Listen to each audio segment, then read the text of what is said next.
Yes, indeed. Good afternoon, ladies and gentlemen, mothers, fathers, daughters, sons, brothers, and sisters. Welcome to the Apex Online Racing Classic Christmas Cup, round number 5 here in Abu Dhabi. My name is King Kodiak, and I will be one of your commentators throughout this grand finale at this classic season ender. Joining me in the commentary box once again is Mr. Thompson.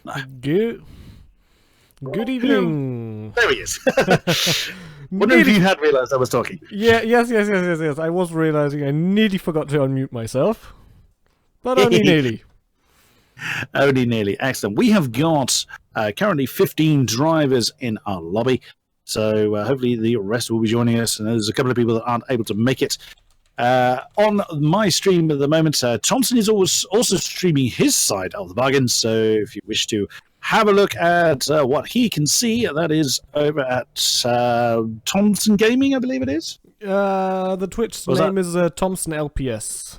LPS, beg your pardon. That's your Twitter handle, isn't it? Is Thompson Gaming. Right, so on my side, it is the current championship standings. Smeej, Jipper, and Christine remaining unchanged in the top 3 positions. Smash jumping up to 4th, Lamp up to 5, Julian falling another couple of positions to 6th with Caldo 7 and Dragonmoon 8. Now, those 8 are the only ones mathematically able to take the championship tonight. But because there are so many, it does make for an interesting finale. Detainable getting a great win last time out at Brazil. It will be interesting, especially if we have wet weather here at a twisty track like Abu Dhabi. I don't think that's very... It's exceedingly unlikely. I don't see that happening. Sorry, rain in the desert is that's as likely as me getting anorexia. So for anyone not getting that reference, I am a pretty big bloke that loves food. So who doesn't love food? Who doesn't? We'll be running the Red Bull RB6, the Sebastian Vettel Championship Stallion from 2010, taking 9 of the 19 wins of that year. Abu Dhabi was indeed one of them. 5 in the hands of Vettel, 4 in the hands of Mark Webber, and taking 20, I think it was, podiums in the end. If I remember the statistics correctly, it was a pretty damn good car of its day, and saw the beginning of a pretty strong dominance by Vettel and the Red Bull team at the time. Yes, let's hope our season finale is going to be as exciting as the 2010 one, which also saw 4 drivers in contest for the title at the last race, with Vettel eventually coming out on top. It should be very interesting as well. As you said, we have quite a bit of drivers who can mathematically still win the championship, and for some it may be easier than for others, but due to the format and the reversed top of the grid, or no, it's the complete reversed grid, it could be very interesting. So yes, meaning that Smeej and Jipper, of course, Christine will be starting at the back 3 and putting the remainders, as you see at the bottom, at the whole end of the grid. We are also joined by, from the split 1 category of the standard leagues, Mr. Timp. So I'm particularly keen to see how he will do against those that are quite accustomed to these cars. So he'll be jumping onto this particular race. He was actually... warned is not quite the right phrase, but he was requested to try and not get in the way of the championship runnings. But when the lights go out, as you, I'm sure, can attest by being a driver, Thompson, when the lights go out, you just concentrate on the race ahead of you as opposed to who you are racing. Yes, that's definitely the case. I think you'll try not to crash anyone out. That's absolutely. That's not a style you would want to have. But let's see how he fares. I mean, this is a very different car, so maybe he's not that fast, or maybe he is. We'll see. Well, we will see. We will see. One thing I have to add, what I read from the forums, or I saw from the forums, is that Tomian actually got a 5-place grid drop penalty from last race. Due to the incident where he was he was being lapped, and I believe he was a bit of a shame. I did see that one, and he just touched the dirt, and unfortunately he collected someone on the way past. It was decided that he would take a 5 late grid penalty as a result. Yes. All right. When are we going to? Oh, we are counting down. So let's get on with the show, as they say. I hope I don't have any sound problems. Nope, I can hear the beeps. Oh yes, grand finale time. 17 drivers, fabulous. I'm looking forward to this. Just in case you couldn't tell. All right, here we go. 21 turns in this Yas Marina circuit. So, yep, if you haven't set this one, any kind of wing damage is going to be very, very painful in this particular race. Yeah, yes, indeed. Snicker just wrote me a message. He's looking forward to the race, so that's always good. Always good. Always good that our drivers look forward to it as well. Okay, as we are loading in them. Beautiful players. We're playing at midnight, by the way, just to make things more exciting. This one is by request. This one, by popular request, this one was agreed to be run in the dark. I mean, the track, as we know, is pretty well lit, but I think that was a pretty good idea, whoever it was came up with that, and I'm glad that it has been implemented. Here we go then, as the final countdown begins.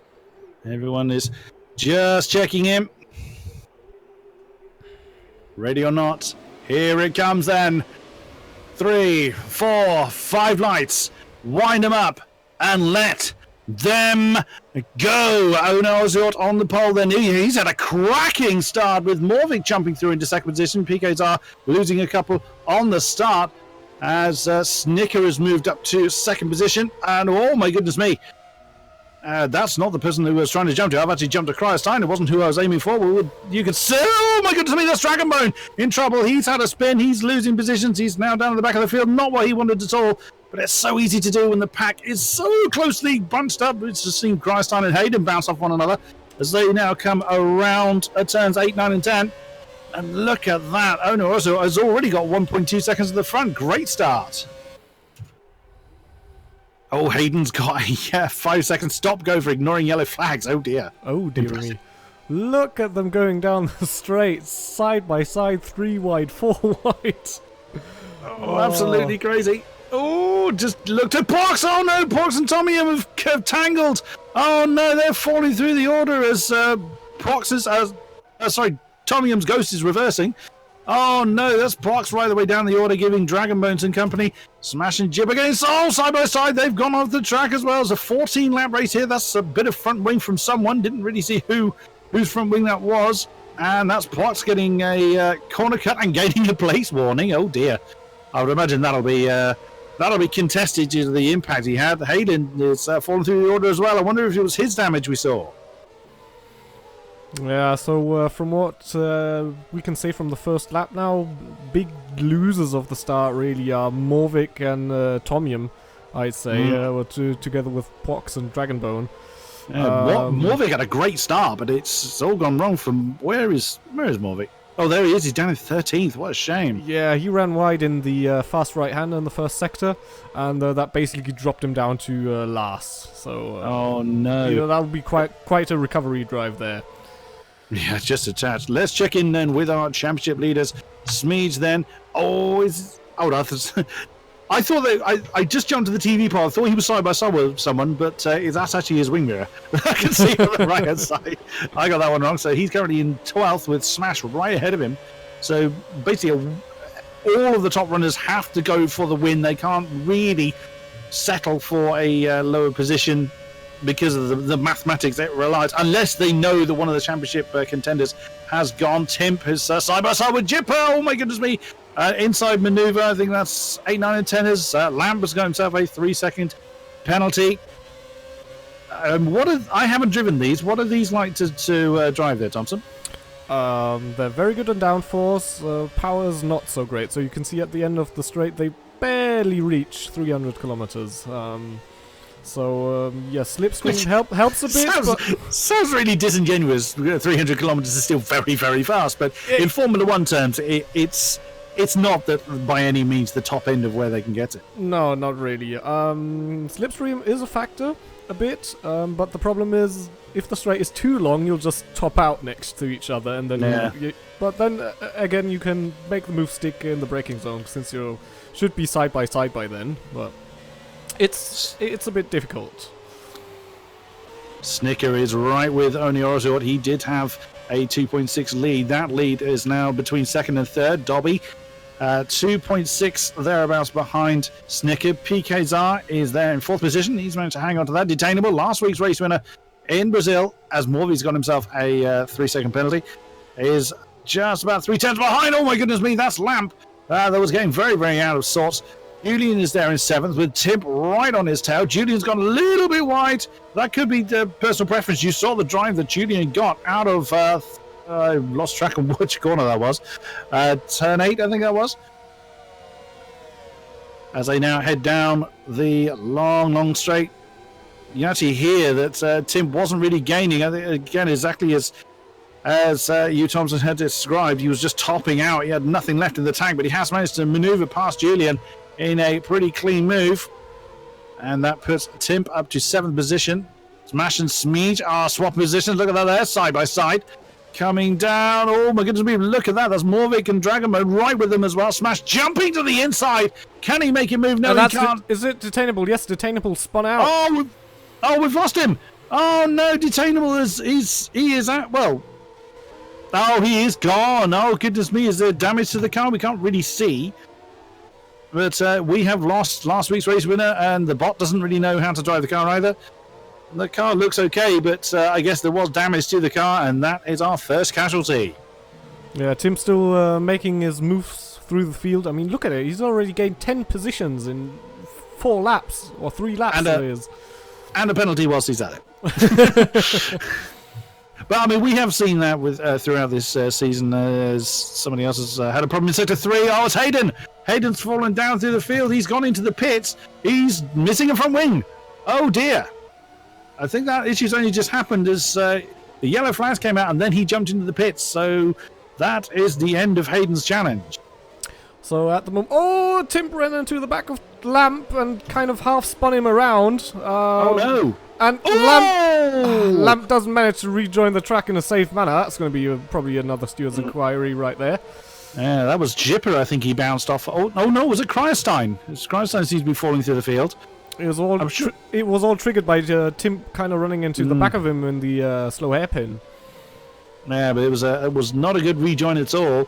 As Jipper's lost a position to Smeej. Oh, goodness me. Then Jipper gets very tail happy on the exit of the corner. Now he's got Smash on the inside. He's trying to push him into the wall. Goodness me. That's very, very close. Just manages to keep out of the position to Smash lunging on the inside. No, Jipper shuts that particular door. Goodness me. It's difficult to know where to look as it generally is. Oh, there he ran wide. Jipper's run wide. Does. He's lost quite a few positions. Morvik's now gone through to 10th position as well. Jipper down to 11th. Didn't really see it too clearly. It was quite a long camera angle we had on the time. To go back up the inside. That's close. A bit of a tank slapper right there. And took slightly too much guard there as going through, what was that, 18 and 19. Trying to get past Morvik, but Morvik's really got the pace on him. Is Jipper got damage? I wonder as a result of that impact. I'm pretty sure it was Jipper that was the victim of Lamp's unsafe rejoin. We see Cryostine there fending off Morvik. Runs a bit wide, and Morvik's back through again. Very, very deep into turn 1, but keeps his foot in it. Jipper serving as a pretty good camera car as Lamp has gone in the pits. Whoops, that's not the way you're supposed to do that one. Jipper comes over a penalty. Oh my goodness me, that's... And Timp and PK are side by side, and Timp's through. He actually managed to... Where's that? That was that the chicane? I think it was. There he is. So as we were looking at Jipper fighting, Timp is just flying through the field. And there you can see from this back angle, that's Julian jumping through on PK's eyes. Doing a pretty good job. He's doing a very good job indeed, keeping up with Timp. If we go on board with Julian, you can see that is Timp up ahead, who is sizing up. I think that's Dobby directly ahead of him. And Jipper is falling through the field. He's lost a position to Prox. Tip is keeping all the pressure on Dobby at the moment, but Julian's doing pretty well to keep up. Ooh, the tail got slightly happy there, but he kept it under control well. They are flying through the field. This could be... Yeah, but it's advantage Julian at the moment. And Tim's going up the inside. Can he make it stick? Ooh, that is They're close. still side by side. Tim's now on the outside. No grip on that curb there, so that wasn't going to stick. Well, I'm sure he'll use the next possible opportunity he can get. Fair. I mean, that was a fair defensive. Oh my goodness me, that was opportunistic from Tim there. But that was fair defending there from Dobby. Firm but fair. Now Tim having another crack on the inside of... That's heading down towards... Oh, you saw Tim get very out of shape there. Julian now having a look at the inside of Tim. As coming through turns 1, 2, and 3. Goodness me, Tim really can't focus too much. Oh no, Julian gets himself a penalty as well, but most people are going to get those penalties. Oh, how they crunch up. So this is Dobby, Tim, Julian, Picazar, and Smeege all in this one. As Picazar has just lost a position to Smeege. And Julian's actually missing quite a big part of his front wing there. So I'm not quite sure if he just lost that or if he had that damage for a bit longer now. Oh yeah, as we just jump back from Tim back to Julian, you can see a very big section. That right-hand side is just gone. Oh, as Tim smashes off the outside curb of turn 11, I think that was. I don't know how he managed to get a good run off that corner by abusing that curb so much, but I mean, he's right next to Dobby now, and they both lock up. Dobby's still in front. Oh, this train is so close. One mistake is going to be pretty catastrophic here, I think. But Julian's doing a pretty good job considering that damage he's got on that front wing. He's going for another move. Here we go again. Oh, Dobby nearly spun out there. That promoted Tim to third there. I think Tim actually backed off a little bit as we've gained someone as well. That's not going to... Whoever that is not going to be very influential with this race. Oh, look at that. That's Smeege trying to put a move on Julian now. Oh, that's someone out. That's Smash, no, that's, I think. No, it's Picazar. Yeah. It's Picazar. He overcooked it on the exit of turn 21, I think, the final turn. And that is... And Julian is now losing a position to Smeege. He defended it for now, but Smeege is still right there. And whilst I was looking away, Tim did actually manage to get past Dobby for that third position. We've got a problem in Sector 2. Don't know who. Julian under all kinds of pressure at the moment, but Smeege has got Smash for company as well. That's the view from Smash. He's the back of this. Actually, Morvik's not too far behind. He's less than a second behind this train as well. So this train is not really getting any smaller.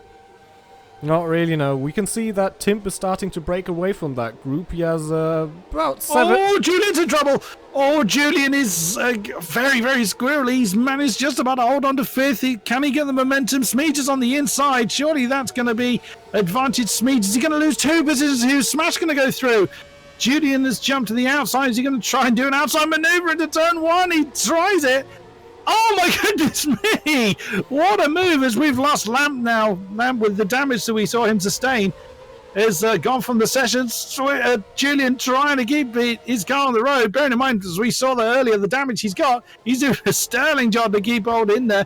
And Smeege is through, but he has managed to defend from Smash. Very nicely done.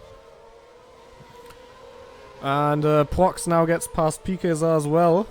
I think, did he get damage from that incident there?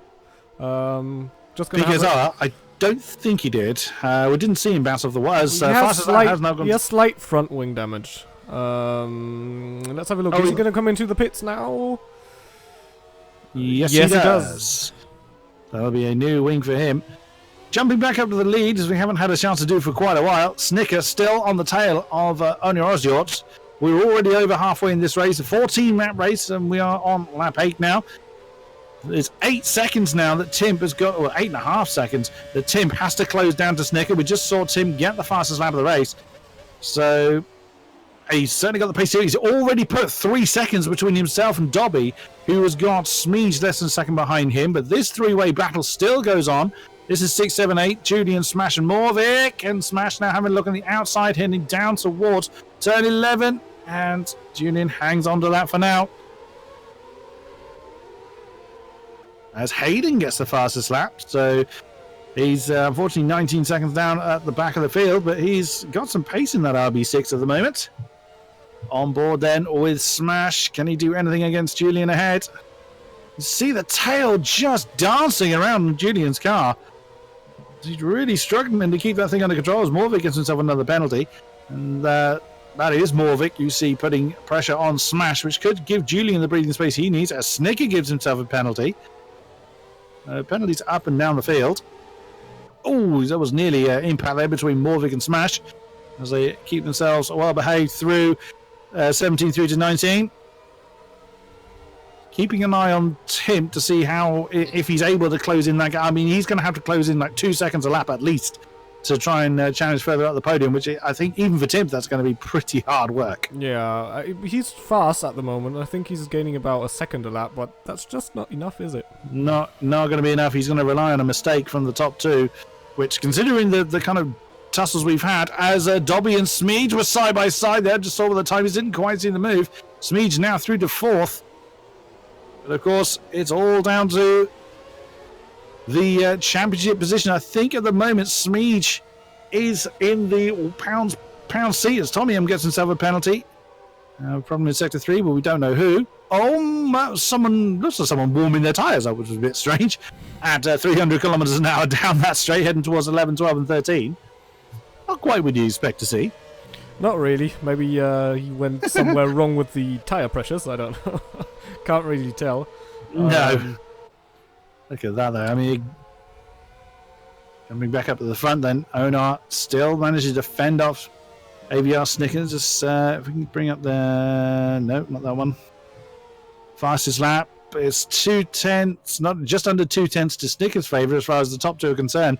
Fastest lap still, and Hayden, the only person to break 140. This is very impressive indeed. Now Tim under 7 seconds behind these guys, but with 5 laps to go, it's looking ever less likely. He's really relying on an issue between these two. Let's jump back to here. This is Julian and Dobby, and Smash as well, 5th, 6th, and 7th. As Timp now breaks that 140 barrier with a 139.9 to claim the fastest lap. Doesn't get him the win, but it certainly gets him an extra bit of kudos. Looking in. Run right there. That's. Oh, that's close. Well fought. As Dobby himself a penalty gets shoved wide by Julian, firm but fair. And Smash has gone through as well, so Dobby has lost 2 positions in 3 corners. That's the nature of the game. It wasn't anything unjust. It was just firm but fair racing there by everybody concerned. Smash keeping the pressure on Julian, trying to force that mistake. He's having another look on the outside, heading down towards turn 11. And again, that amounts to nothing, but it's keeping Julian's heart racing, I'm sure. They all start finish straight there ahead. You can see Smeege. But that's 3 seconds between Smeege and Smash. Now they're side by side, Smash and Julian. And a few more penalties being racked up there. And still Julian defends. Oh, we've had a lead change. Look at that, it's Ona. Oh, no spin. He got a tap from Snicker. Ona got a bit unsettled in the bridge. There's Tim in the background. He could claim that second position. 2.5 between Ona and Timp. He could do it. It's possible. He's not far ahead, so with Timp's pace, sure. Looking at the championship standings, by the way, at the moment, Smeege is in a very good position to actually claim the title of Classic Christmas Cup winner, if that is a title. Yeah. His main Classic rival Christmas Cup champion. That's a lot of C's. Yeah, that's a lot of C's. His main rival Jip is down in 12th at the moment, so will not be contending. Terrible race for the server host, and Julian is 4th in the standings at the moment, as Morvy's got himself a penalty as well. So Julian is in the 5th position, fending off Smash. So as Tommy has actually rejoined the session. And Super Jesse Finn, hello to you in chat on my side. He's been a Timp supporter for as long as I've been commentating on Timp. You can always find Jesse Finn wherever Timp is being streamed. You will find Super Jesse Finn, and you believe Timp can win the race. Well, He's got, what's he got? 3.2 to gain and what, 3 laps to do it? It's gonna be tight, but he could do it. As you can see him closing in on Ona. And now he's right on the back. Is he going up the inside? Oh, here he is again. Same bit of track that he was fighting Dobby, and he got stuck behind Dobby for quite a while. He can't afford to be stuck behind Ona for the same length of time. If he's going to have any chance of the win, you've just seen Snicker go through. He's going to have a dive on the inside of the last turn at turn 21, and he's got him. What a move by Tim, but firm but fair. What a stunning move. 3.2 and 3 laps to go. This is going to be a very close fight for the win. Yeah, there was no more than maybe 1 or 2 inches between the two cars at any given time on that overtake. So very precise work from Tim there. So yeah, just see Morvik and Dragon. Oh, oops, Morvik's gone slightly wide there, and Tim's got himself a 3-second penalty. No, unbelievable! He's actually lost the second position. He must have gone wide. Wasn't looking. He's going to try and get past Ona. That is going to. Tim's already got a 3-second penalty, but that is probably going to cause.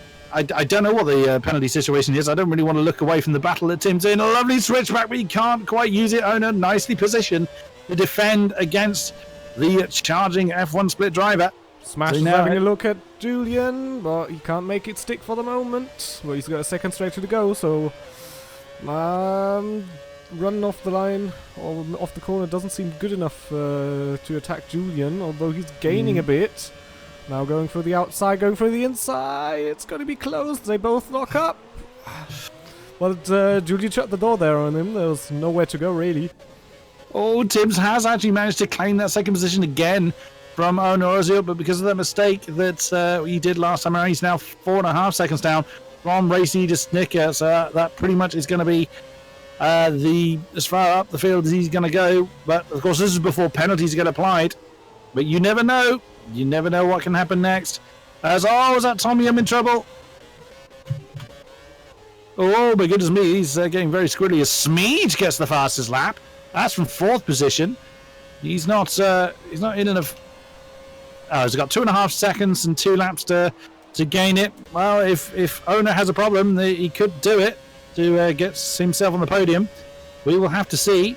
Smash is still keeping the pressure on Julian, looking at the timies. So as always in this field, it's all going off here, there, and everywhere. And Dragonpone gets himself a 3-second time penalty, as does Kriestein. Oh, well done. It's not gone Kriestein's way. He was 3rd, I believe, in the championship. He is 3rd in the championship standings, but he's down in 12th. So, yeah, I think that's... But he's been down there a while, so I think he kind of ruled out his championship charge early on. As Smash has another look at Julian, but Julian's done a great job defending pretty much all race long from someone. As Julian is starting near the back because of the reverse grid order. He's done a pretty good job in defending for as long as he has, as Tommy gets himself another penalty. Here we go again. Smash trying to do another outside maneuver. He just tops out. He cannot quite get that extra bit of momentum he needs. And Julian, with brilliant car positioning, keeps Smash behind him. Yeah, there's nothing really you can do if you miss out on top speed. But maybe you can make a surprise move in one of the tight corners we have around this track, as he nearly spins into the wall there. The broadcast camera was actually quite a long way away as Tim gets another fastest lap, nearly breaking 1:39. They are on the 14th and final lap as both of these two. We're looking at Smash and Julian go a little bit wide on the penultimate corner. This is a do or die then for anyone in a close battle. We've got these two fighting. We have Dobby and Dragomo just behind them in their battle for 7th and 8th position. Tim, unfortunately, he's going to unless Snicker makes a bad mistake on this last lap, he is going to have to settle for 2nd position. But what a stunning effort. 14 positions up as Ona has just actually lost 3rd position to Smeej. As Smash is going to have a 3-second penalty as well. So Smeej actually managed to get on the podium. That's 12 positions up for him from start. Brilliant. Yeah, Ona's starting to lose positions. Was he in the pits? No, he wasn't, was he? Where did he lose all that time, I wonder? I mean, he was doing so well for a big portion of the race. I think his best race so far in this cup. And that's Smash and Julian battling for position again. Snicker's just going to have a 3-second penalty. And again, you see weaving around there. What are they doing? But I think Timp has got more penalties than Snicker, so I don't think it's going to make a difference. I think they both have one, actually, so this is so it cancels each other out then, if nothing else. Yeah. So around the last few turns then, so he comes up to turn 20. There is Timp in the background. He's managed to get that gap to under 2 seconds. And around the final turn, so the winner here in Abu Dhabi and for the season final is Snicker. As he comes across the line just over a second behind is Timp in second. Brilliant run for him. Smeej comes across the line. Oh, due to penalties, Ono was actually put back up into third. So Smeej in fourth. And Julian, does he hang on for fifth position from Smash? He does indeed. And Dobby actually promoted to sixth position due to penalties. Dragonbone comes across the line in eighth. There is Morvik. You can hear the fireworks going off. In nine, Pox, barely seen him all race long. He's actually elevated to ninth again due to penalties. Dipper's got another 27 seconds to do before he can. It must be really distracting if you're still racing. You've got these fireworks going off over your head.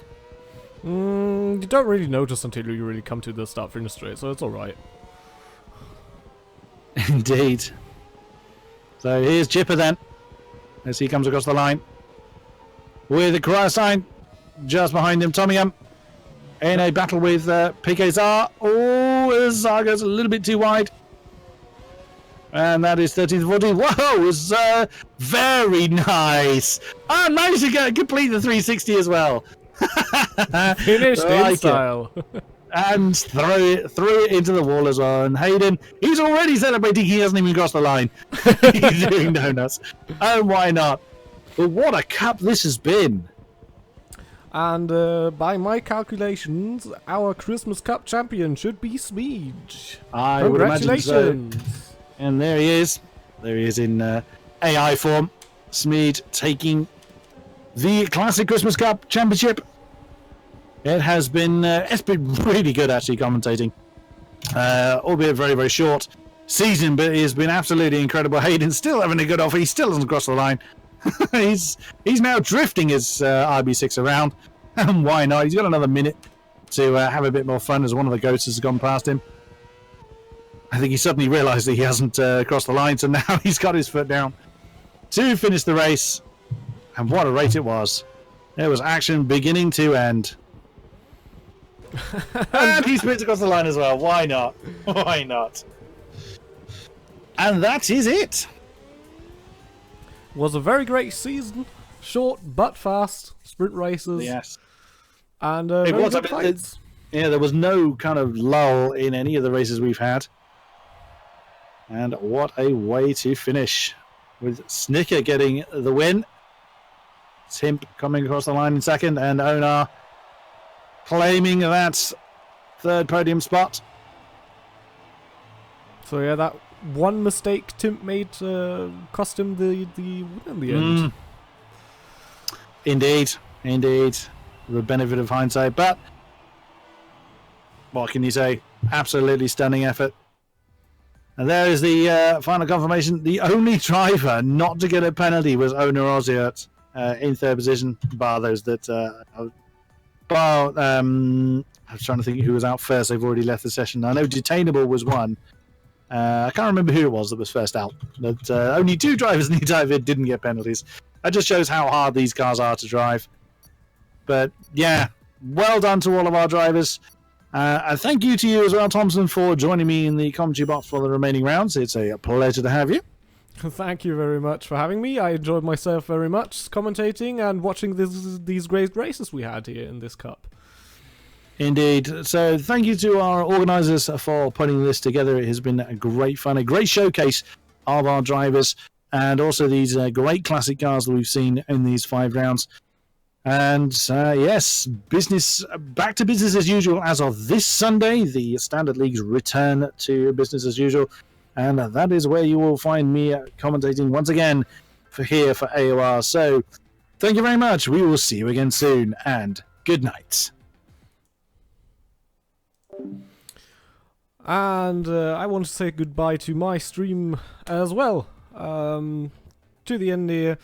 Thank you to everyone involved in this small cup. And yes, this stream went very well from the technical side of things. I think I'll be streaming my leagues now as well.